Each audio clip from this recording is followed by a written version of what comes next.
درود و به برنامه ما خوش آمدید. طاهری سفر هستم با خبر و گزارش‌های پنجشنبه 8 فوریه شما را از استودیوی رادیو زودی از پراگ همراهی می‌کنم. امروز در برنامه وزیر امور داخلی تاجیکستان گفت ده‌ها شهروند کشور از رفتن به سوریه و عراق پشیمان شده به کشور برگشتند. شهروندان جمهوری تاجیکستان که در زدوخوردهای مسلحانه دولت‌های خارجی کشور اشتراک می‌نمایند 150 نفرشان به هلاکت رسیده، 111 نفر به وطن اختیاراً برگردانده شده است. بیکاری در یک منطقه زرخیز تاجیکستان، 4 کارخانه از حق استخراج طلا در شوگناو محروم شدند، صدها نفر بیکار ماندند. جهانیان به بازی‌های زمستانه المپی در کره جنوبی آماده می‌شوند. ورزشکاران روز منتظر حق اجازه شرکت در بازی‌ها هستند. وزیر امور داخلی تاجیکستان میگوید ده‌ها شهروند تاجیکستان سال گذشته از رفتنشان به سوریه و عراق پشیمان شده و به کشور برگشتند. رمضان رحیم‌زاده در یک نشست خبری در دوشنبه آمار تازه را درباره حضور شهروندان تاجیکستان در عراق و سوریه آورد. گزارش را از نشست خبری رمضان رحیم‌زاده همراه می‌بینیم. مسئولان وزارت کارهای داخلی میگویند در چند سال اخیر از سوریه و عراق 111 نفر از شهروندان تاجیکستان اختیاری به وطن برگشتند. رمضان رحیم‌زاده وزیر کارهای داخلی 8 فوریه در نشست مطبوعاتی گفت حدود 250 نفر از شهروندان تاجیکستان در جنگ‌های خاور میانه هلاک شدند. در دوره حساباتی در نتیجه گزارندن چاره‌بینی‌های اپراتیو جستجویی زیاده از 1300 جنایت‌های خصوصیت تروریستی اکستریمیستی داشته آشکار گردیده، بیش از 390 نفر از آن طرفداران این حرکت‌های رویه‌ها دستگیر کرده شده است. شماره معین این جنایتکاران در دولت‌های خارجی دستگیر شده و تاجیکستان انتقال داده شده است. شرکت شهروندان تاجیکستان در جنگ‌های سوریه و عراق از سال 2014 آشکار شد و اوج آن به سال 2015 راست آمد. مقامات تاجیکستان گفتند که بیش از 1000 شهروند کشور برای شرکت در جنگ‌ها یا با اصطلاح جهاد به این دو کشور سفر کردند. سفر بیش از 90% آنها از قلمرو ترکیه صورت گرفته بود. سرنوشت اکثر آنهایی که به سوریه و عراق رفتند روشن نیست. وزیر امور داخلی آمارها درباره بازگشتن گروهی از شهروندان تاجیکستان به سوریه و عراق را به اساس نامید و گفت این اخبارات درمان نیست. این اخبارات که پنهان کرده میدونم که شخصانی که اختیاراً برگشت اومد در همین جای یگان برگشته رفتگی نیست. ممکن بعضا اخبارات پنهان شد که شخصانی که در مکتب‌های غیر دینی دیگر دولت‌ها تحصیل میکردن برگردانده آورده شد، اما بعضی آنها برگشته رفتند برای تحصیل. این دیگه از این رقم صفر این دیگه چیز است. وزیر از وضع ناآرام افغانستان اظهار نگرانی کرد و گفت قسمی از گروه‌های تروریستی در نزدیکی‌های مرز با تاجیکستان می‌جنگند. برای همین پاسبانی مرز تاجیکستان و افغانستان را پرزور کردند. برای مستحکم کردن سرحد، راه ندادن منامین ویران کردن، عبور کردن سرحد، خودشوخگران و دیگر شخصانی که مقصد غرضناک دارند، همه چاره‌ها را حکومت دیده ایستاده است که سرحد پرزور مستحکم باشد. شادمان یتیم، میرزا نبی خالقزاد، آزادی دوشنبه. و صدها نفر در یک منطقه زرخیز تاجیکستان بیکار ماندند و منتظرند که مقامات به آنها اجازه می‌دهند که به کار برگردند. در منطقه شوگناو که بیشتر از 100 سال است از آنجا طلا استخراج می‌کنند، بیشتر از 6 کارخانه از حق ادامه گرفتن طلا محروم شدند و کارمندانشان هم به کارهای دیگر را آوردند یا بیکارند. مومن احمدی گزارش می‌دهد. با سبب تمدید نشدن مجوز فعالیت 6 کارخانه کارکرد طلا در جماعت دهات شوگناو ناحیه خوالینگ 600 نفر بیکار مانده است. این افراد میگویند که ماهی تا 1000 سومانی معاش میگرفتند و عرابه زندگیشان اساساً از همین حساب میچرخید. اکنون بعضی کارگران به چارواداری روی آوردند، دیگران هنوز کار میجویند. اجازتنامه کارخانه‌های خصوصی گنج، پامیر، سیوزر، اسرائیل 2011، عبدالعزیز و گل مراد که به کارکرد طلا مشغول بودند، حدود 1 سال باز به اتمام رسیدند. نورالله میرزازاده رئیس ناحیه خوالینگ در نشست خبری گفت به منظور تمدید شدن اجازتنامه کارخانه‌های استخراج طلا عنوانی حکومت کشور رسما مکتوب ارسال کردند. با گفته میرزازاده 6 کارخانه تولید طلا سر از ماه ینوری سال 2017 به این طرف متوقف شدند. تنها کارخانه کارکرد طلای آدینه در حال حاضر در حدود 35% فعالیت دارد. وزارت صنعت تاجیکستان سال 2016 اعلام کرده بود که استخراج طلا در کشور 11% افزود، اما آمار چند تانه استحصال شدن طلا را به دلیل سری بودن آن آشکار نکرد. اما بنابر حساب‌های اقتصاددانها در تکیه به آمار سالهای پیشین سال 2016 در تاجیکستان بیش از 5 تانه طلا استخراج شده است. در جماعت شوگناو ناحیه خوالینگ یکی از کانهای بزرگ طلا جایگیر است. کارکرد طلای شوگناو در آخرهای عصر 19 از جانب حکومت پادشاهی روسیه بر راه مانده شده است. طلای شوگناو از بهترین نوع طلا در تاجیکستان دانسته می شود. در زمان پایبرجایی شوروی طلا این موضع کارکرد می شد و مستقیم بر روسیه انتقال می یافت. مسئولان میگویند هنگام جنگ شهروندی شوگناو با زور سلاح مال قماندان ها بود و آنها از فعالیت خود در این موضع به کسی حسابات نمی دادند.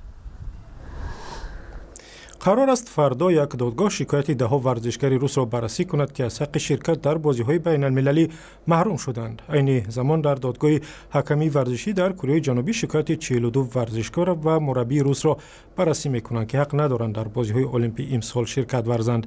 کیومر سیاتا گزارش می‌دهد. دادگاه حکمی ورزشی گفت روز 9 فوریه حکم دهها ورزشکار روس را صادر می‌کند که از حق اشتراک در بازی‌های المپی محروم شدند.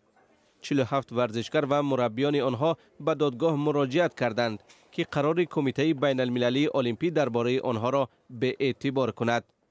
همه این افراد را با اتهام استفاده از دوپینگ و یا استعمال داروهای نیروافزا در بازی‌های المپی سوچی در سال 2014 هم از حق شرکت در مسابقات المپی محروم کردند.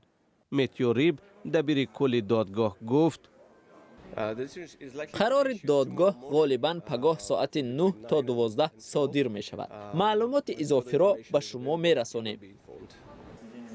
بررسی شکایت 32 ورزشکار روس روز چهارشنبه شروع شد و بعداً شکایت 15 ورزشکار و مربیانشان را هم برای بررسی گرفتند. هفته گذشته دادگاه حکمی ورزشی قرار کمیته بین المللی المپی درباره به طور یک عمری محروم کردن این ورزشکاران روس را به اعتبار کرد. اگر دادگاه به ورزشکاران روس اجازه اشتراک هم بدهد، ظاهراً آنها در بازی‌های امساله زمستانه المپی در شهر پیونگچن کره جنوبی شرکت کردن نمی‌توانند. بازی‌ها رسما روز 9 فوریه شروع می‌شوند. در تاجیکستان چند نهاد و مؤسسه‌های دولتی پای هم اعلام کردند که وایبر باز کردند تا مردم توانند به آسانی به آنها با عرض و شکایت‌هایشان مراجعت کنند. اما آنهایی که مراجعت کردند میگویند هیچ پاسخی نمیگیرند و باز کردن وایبر فقط برای نمایشکاری است. سریناز روح الله همکار ما در دوشنبه خودش هم به وایبری چند مؤسسه زنگ زد. راسو 20 روزی پیش از مشکل آن همین بینای نوساخته که در پس من میبینید با شهردار دوشنبه توسط پیامرسانی وایبر شکایت نوشته بودم. زیرا شهردار دوشنبه چند ماه پیش با اعلان شماره تلفنی که در آن وایبر فعال شده است از ساکنان خواسته بود که از دلخواه کمبودی در سراسر پایتخت با آنها شکایت کنند. ولی طوری ما میبینیم دوام این 20 روز هنوز پاسخ نرسیده است. چند روز پیش هم با همین مضمون با پیامرسانی آژانسی مبارزه با فساد هم که برای رسیدگی به مشکل ساکنان اعلان کرده بود چون این پیام را ارسال کرده بودیم. ولی به نظر می رسد که چون این پیام ها را نه شخصانی اول بلکه کارمندان پایان از آنها می خوانند و مردم روزها و ماهها انتظار پاسخشان می شوند. تعداد از ساکنان که تجربه مراجعت از طریق پیامرسان‌های مقامات حکومت تاجیکستان را داشتند این اقدام رو به مسئله خوجه باغداری دارم تشبیه میدین. عرض شکایتی که مقصد طریق حجتگذاری مقصد پیشنهاد میشه تو کن نمیشه کلی و بر واتساپش یا طرف دیگه.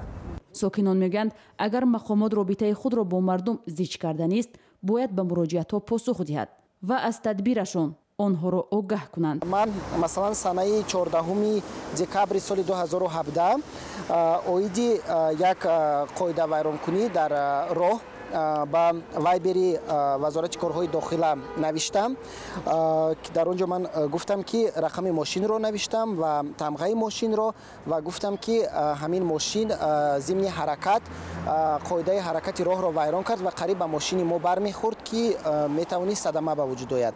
лекин ман аз тақдири ҳамин паёми расондаам огоҳ нестам, намедонам ки ҳамин паём расид ба дасти мақомот ё на.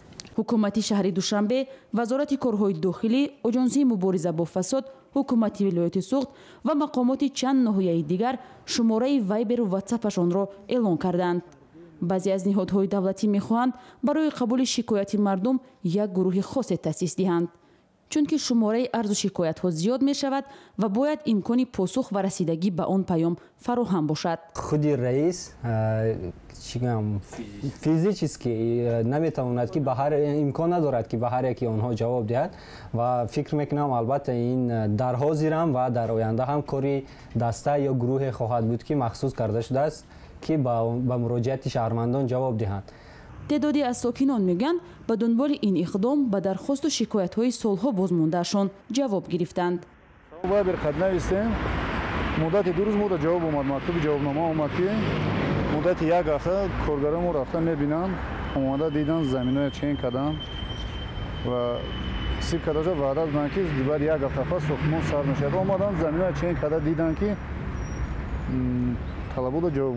қаблан аксари мақомот телефони боварӣ доштанд. акнун бо боз шудани вайберу имо ва ватсап шаҳрвандон метавонанд арзи худро бо далоили видеоӣ, овозӣ ва тасвирӣ пурра намоянд. таҳримҳои иқтисодии амрико ва иттиҳодияи аврупо ба зидди русия баъд аз ишғоли нимҷазираи Қрим ба зиндагии мардуми деҳоти дурдаст дар Тоҷикистон ҳам таъсир гузоштааст. рушди иқтисодии русия баъд аз ин таҳримҳо кунд шуд ва сохтмони хонаҳои баъзе аз муҳоҷирон дар Тоҷикистон ҳам. Муъмин Аҳмадӣ дар ин бора гузориш медиҳад. фарзанди миёнагӣ ки дар Москва 3 сол кор кард. таҳрими амрико ва аврупо бар русия низоми зиндагии дӯстмурод ёрматовро дар восеъ тағйир дод. ду фарзанди ӯ аз ҳамон 1 миллион муҳоҷири корие ҳастанд ки гуфта мешавад дар русия ба онҳо бекорӣ ё кам шудани маош таҳдид мекунад. 3 сол кор кардааст, инқадар чӯб. ин чӯбҳоро ӯ бо 4000 сомонӣ аз бозор харидааст. ният дошт барои фарзанди дуввумаш хона бисозад. ولی اگر چسکا بگیریم بیتونش میرسه تمام ممکن به بیتونش نرسه اگر با هشار تا زمانی بحران عائله او از حساب پولهای انتقالی زندگی به سامان داشت. نه یک ماه اومد ایستاده با خونه رفته 7,500 سومون دا قرض گرفتیم چهدکش نگرفتم خودم میرم نشونتون میتونم فرزندی که خودی همون پسرم است. دستمراد درباره پسر بزرگش گپ میزند. منظور به خانه رفتن گفتنش به روسیه است. حالا میخواهد ما را به خانه ناتمامی او ببرد که پسرش ناعلاج بود برای انجام ساختمان باز به مهاجرت رود. او هم مثل اکثر شهروندان تاجیکستان توکلی سفر میکند. در راه نزد مغازه دهه نانجمس ایستاد و درد دل کرد. هر ماهی زیاده 800 تا 900 سومون قرض می شود و بعد از اون رو چی میکنیم؟ ولی که گرفتیم میتیم یکی نشد چی میکنیم؟ خب با مای دیگره بوم میمونه. در مغازه به ما دفتر قرض را نشان دادند. از درازی سطر ارقام معلوم شد دستمراد در شمول کسانی است که بیشتر از همه قرض میگیرند. تو آن همین راسته. انا با صفحه بود بوم میکنیم با همطوری با چند چی دیگه ده. با گفته او این همه میراث زمانی بحران است. او از دولت 427 سومانی معاش میگیرد. معاشش و پولی که فرزندان میفرستند به دادن همین قرضها هم گاهان نمیرسد. اینه ایشم تا آخر رفتگی نه 10,000 چند جده. اینه ایشه و مقامات تاجیکستان میگویند یک ساکن ناحیه ونج را برای کار زدن 3 خویشاوندش در روز جنازه دستگیر کردند. وزارت امور داخلی خبر داد که این ساکن 41 ساله دهه اوسکراق در مراسم دفن برادرش در روز 7 فوریه خواهر و پسران عمکش را کار زده است. خودش بازداشت شده است و تفتیش پرونده ادامه دارد. و بیننده ارجمند با این رسیدیم به پایان برنامه. اخبار از این هم بیشتر. خداحافظ.